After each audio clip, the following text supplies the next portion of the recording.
Oil लगाने से hairline, original hairline भी वापस आ जाती है या वो गई तो ओरिजिनल गई? हेयर लाइन भी वापस आ जाती है, तकरीबन 70-60-70% आ जाती है। अगर उसके साथ हेयर लाइन को सेट करने का भी एक तरीका होता है ना, अक्सर औकात लोग जो है डर्मा रूलर का इस्तेमाल करते हैं। ठीक है, किया जा सकता है, लेकिन डर्मा रूलर बाल उगाता नहीं है। लोग ना ये भी बड़ी खुश फहमी में होते हैं, गलत फहमी में होते हैं कि लो जी डर्मा रूलर से हमारे बाल आ जाए। सारी बात है उसके आगे निडल्स लगी होती हैं, वो पोर्स को ओपन करता है, थोड़ा इरिटेट भी करता है। सही। तो हमेशा जो डर्मा रूलर है वो बालों को, स्किन को नरम करता है। जो ऊपर हमारी स्किन के ऊपर प्रोडक्ट लगेगी ना, उसमें कितनी जान है, काम उसने करना है। बाल उसने उगाने हैं, हेयर लाइन उसने सेट करनी है, ना कि डर्मा रूलर ने। अक्सर लोग इस गलती में बेचारे साल डर्मा रूलर लगा लगा के जो है वो अपनी स्किन को डैमेज कर देते हैं, और हेयर लाइन सेट हो जाती है। कोई 30-40% ऐसे लोग हैं जिनकी नहीं भी होती। कुछ जेनेटिक भी प्रॉब्लम्स होती है जेनेटिक ना, की भी हो जाती है, लेकिन ज्यादातर अक्सर औकात नहीं भी होती। ठीक है, जो हेयर लाइन है ये तंग करती है, जैसे कि ज्यादातर जो साइडें हैं, अगर तशखीस के इलाज किया बंदों जाए, का तो बिल्कुल ये है ना, बिल्कुल ये ऐसे। चीज जो है वो गायब होना शुरू हो जाती अगर है। तशखीस के साथ इलाज किया जाए ना, थोड़ी मेहनत करके, थोड़ा टाइम दे के, तो 110% अल्लाह ने शिफा देनी, उसका भी इलाज अल्लाह शिफा मौजूद दे है। देता है। अच्छा, आपने एक शुरू में जिक्र किया था कि जिनके बाल ख़राब होते हैं ना, कमज़ोर होते हैं, या गंजपन जो है वो बेसिकली आपको एहसास कमतरी का शिकार कर देता है, और उससे बचने के लिए आपको अपनी बालों की फ़िक्र तो रहती है। अब अक्सर लोग ये सवाल करते हैं कि 2-4 छोटे छोटे सवाल हैं जो मैं आपसे पूछना चाहूँगी बालों की हेल्थ से रिलेटेड। बहुत ज़्यादा बालों का डाई कर लेना, ख़वातीन भी और मर्द भी, ख़वातीन ज़्यादा करती हैं, वो भी बालों की हेल्थ को मुतासर करती हैं, या वो बाहरी तरफ लग रहा है तो खैर है? 110% करती हैं, 110% करती हैं। मेरे पास ऐसी बेशुमार ख़वातीन, सिर्फ इधर से नहीं, पूरी दुनिया से रब्ता करती हैं कि हमने बालों को डाई किया। इसमें बेशुमार ऐसे मुज़र असरात होते हैं जो कि कैंसर का सबब भी बनते हैं। और बेशुमार मेरे पास ऐसे पेशेंट आए हैं जो कि ये सुन रहे होंगे, तो इससे एलर्जी हो जाती है। सर में कलर लगाने से ना, तरह तरह के, या बार बार डाई करने से एलर्जी हो जाती है, और वो जाती नहीं है। वो तिगनी का नाच नहीं चाहती है। सर में डैंड्रफ हर वक्त खारिश कर, और वहाँ से फैली हुई एलर्जी पूरे जिस्म पे फैलती है। सही बात है। फिर आप इसका इलाज कराते रहे, 20-20 साल से लोगों को है, और इससे हमें बचना चाहिए। ठीक है, देसी कलर बेशुमार है, देसी कलर यूज कर लें। देसी कलर मैं बता सकता हूँ, बताएं जरूर। इसमें देसी कलर क्या हो सकता है हमारे लिए? देसी कलर, मेहंदी के पत्ते, ताजा आंवला की पल्प। अच्छा। मेहंदी के पत्ते, ताजा आंवला की पल्प, और हमने मेहंदी के पत्तों को ड्राई कर लेना। ठीक है। और या अगर मिल जाते हैं ड्राईपन, सारे से आसानी से मिल जाते हैं, आप उसको 1 प्याली मेहंदी के पत्ते और 1 प्याली आपने ताज़ा आंवला की पल्प लेनी है। ठीक है, और 1 से 2 चम्मच आपने पत्ती का कावा बना के, 2-3 कप पानी में डाल के पत्ती का कावा बना लें, आके वो फुल कलर छोड़े। उसके बाद आपने उसको हल्का ठंडा होने देना। आपने आंवला की पल्प, जो कि 1 प्याली होगी, बराबर वजन, मेहंदी के पत्ते और आंवला की पल्प बराबर वजन ले, और उसमें डाल दें जो हमने पत्ती का कावा बनाया होगा, उसमें डालें हस्बे हाजत लाइट सा सरसों का तेल, उसमें एक अंडे की सफेदी डालें, आया कि बाल थोड़े नरम रहें आपके, क्योंकि आंवला खुश्क होता है, बालों को थोड़ा सा ड्राई करता है, जिसके सबब हमें ये साथ डालना पड़ेगा। ठीक है, आपने 1 चुटकी खालस हल्दी की डाल दी, उसको खूब फेंटने की सूरत में उसको आपको 20 मिनट के लिए पड़ा रहने दें, आया कि वो अपना कलर छोड़े।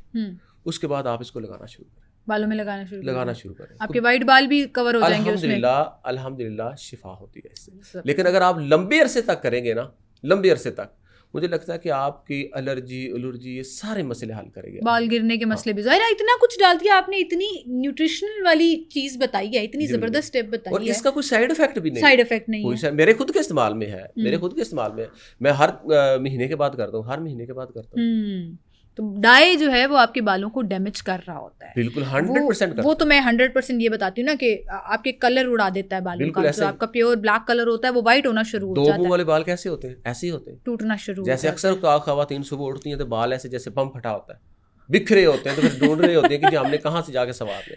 फिर वहां पर तरह तरह की फिर प्रोडक्ट शुरू हो जाती है, ये लगाओ।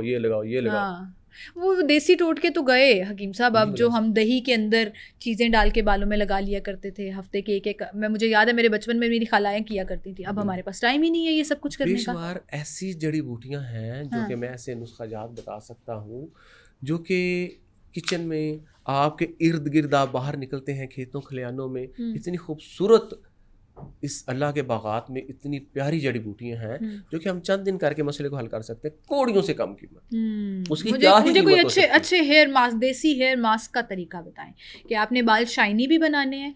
और ये जो बम फटा वाला मसला है ना, ये हम सबके साथ बहुत ज़्यादा है कि नहाने के बाद जब बाल ड्राई होते हैं, क्योंकि अभी तो स्ट्रेट करके कर्ल करके सारा कुछ वो हमने ठीक कर लिए, नहाने के बाद असल में टेक्सचर नज़र आता है ना बालों का, ड्राई, फटे हुए, कर्ली, अजीब से, कोई सिमेट्री नहीं है उनके अंदर। कोई अच्छा सा हेयर मास्क बताएं जो आप शैम्पू के बाद इस्तेमाल कर सकते हैं। इसमें बेस्ट से भी बेस्ट जो है मैं आपको बताऊं तो अलसी के बीज होते हैं।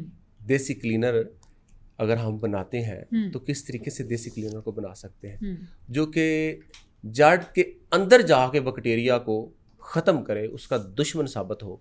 वो क्या है जो कि आपके बालों को नरम मुलायम और बालों को स्ट्रेट भी करे और बाल ऐसे हों कि महल्लेदार पूछने पर मजबूर हो जाएं कि आप क्या कर रहे हैं, क्या कौन सा ऑयल इस्तेमाल कर रहे हैं, जरा हमें कौन सी जादू की छड़ी है आपके पास, हम आपके साथ और आपकी मुखबिरी में हो हर वक्त, ये करती क्या है, ये करता क्या है। हाँ, फिर हम उन्हें कहे हकीम मूसा का नुस्खा इस्तेमाल करते हैं और देखें बाल ठीक हो गए। हमने भिंडी तोरी लेनी है, ठीक है, एक मुट्ठ, आधा पाव ले ले, एक पाव ले ले, हमने उसको काट लेना है और उसको हमने हस्बे हाजत पानी में, जिससे वो एक फिंगर डूब जाए, हस्बे हाजत पानी में डाल के हमने उसको उबालना है इतना कि वो गाढ़ा कवाम तैयार हो जाए।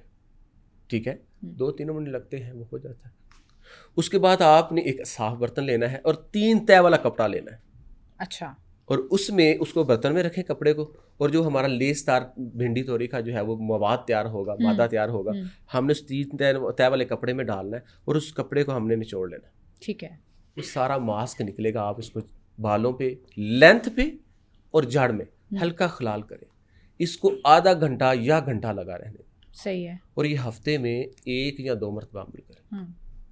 लोग आपसे पूछने पर मजबूर हो जाएंगे ये बालों को हुआ क्या है। आप पहले भी मैंने देखा है, अब भी देखा है, ये बालों को नरम, बालों को सिल्की, बालों की शाइन, बालों को मोटा करना, डैंड्रफ का खात्मा, एलर्जी का खात्मा और बालों की अच्छी सेहत, लंबे बालों को रस्सी से मजबूत, बालों की चमक, फटे हुए बाल, 2 मुंह वाले बाल, 4 मुंह वाले बाल, और यहाँ तक कि जुओं को, लीखों को जड़ से खत्म कर दे। अच्छा, ये मेरा अगला सवाल था, कि बड़े लोगों का ये प्रॉब्लम है, खास तौर पर बच्चों में और आजकल के मौसम में, कि बच्चियों के सर में, लड़कों के सर में छोटे बाल होते हैं लेकिन उसके बावजूद लीखें जुएं जान नहीं छोड़ती हैं। तो ये जो आपने अभी मास्क बताया, ये उसके लिए भी हम इसका अलग कर लेते हैं, इसका नुस्खा अलग कर लेते हैं। बताएं मुझे कोई अच्छा सा नुस्खा बताएं जो बच्चों के सरों से लीखे खींचने का मसला ना, हकीम साहब आप मेरे जैसी माओं से पूछें, जब स्कूल से वापस आते हैं ना तो वो सबसे बड़ा मसला है, ना बच्चे खींचने देते हैं, ना वो कंघी से निकलती हैं, ना वो किसी शैम्पू का असर करती हैं। इसका भी कोई हल बताइएगा। बड़ा आसान हल जो कि फौरी असर होगा। जुएं जो है ना वो इंसान को सदियों से परेशान करते आ रहे हैं। ये जुएं भी इंसान को असासे कमतरी का शिकार बनाती हैं। फर्ज करें कि आपके सर में जुएं हैं तो आपके कंधे पे गिर गई है, तो अगर किसी बंदे ने देख लिया तो क्या दिल में फील होगा? सही बात, क्या फील होगा? यही होता है, चाहे वो बच्चों के सर में है तो डायरेक्ट उनके वालिदान पे उंगली उठेगी। हाँ ना, कैसी माँ है देखो बच्ची का सर साफ नहीं कर सकती। बिल्कुल ऐसा ही। तो हमने अगर जुओं को हमेशा के लिए वफात पाना है, उनको हमेशा के लिए उनका कत्ल करना है, ख़त्म करना है, नापैद करना है, तो हमें क्या करना चाहिए? एक है जड़ी बूटी दतूरा बड़ी आम मिल जाती है ये प्लाटों में, खेतों खलियानों में, किसी भी आप प्लाट में जाए ना, कोई ऐसा प्लाट नहीं है मुझे नहीं लगता कि वहाँ पर हो ना, और आजकल कसरत से मिल जाती है। ठीक है, दतूरा के पत्ते लें, पंसार से भी मिल जाएंगे अगर कोई हमने ताज़ा लेने हैं। अच्छा, दतूरा के पत्ते हर प्लाट में मिलते हैं। दतूरा के पत्ते लेकर उसको कूट कर उसका कपड़े की मदद से जूस निकाल लें। ठीक है, नहीं भी निकल रहा, कम जूस निकल, हस्बे हाजत पानी डाल लें उसमें और उसमें कूटते रहें। और आपने 1 कप पानी हासिल करना है उसका, दतूरे के पत्तों का। इतने पत्ते लेने हैं आपने कि 1 कप पानी हासिल हो जाए, उसका रस हासिल हो जाए। उसके रस के मुसाविल वजन तिल का तेल ले लें, 2 कप हो जाएंगे। इनको डालकर हल्की आंच पर पकाएं, हल्की आंच पर पकाने की सूरत में जो हमें पानी हासिल हुआ होगा ना दूतूरा के पत्तों से, वो सारा खुश्क होके ऑयल जो बाकी रह जाएगा ना, वो ऑयल हमने सर में लगाना शुरू कर देना। ठीक है। इससे बालों की सेहत भी अच्छी होगी। और रात को सर में लगाना है ये ऑयल, आप सुबह बिस्तर देखिएगा जुमों से भरा होगा। ये तो बड़ा अच्छा, आपने तो हल कर दिया माओं का मसला। क्योंकि इससे जुमों का जो है ना सांस बंद हो जाता है, ये थोड़ा सा चमाता है, जिससे फिर भागती हैं कि हम जाएं कहाँ।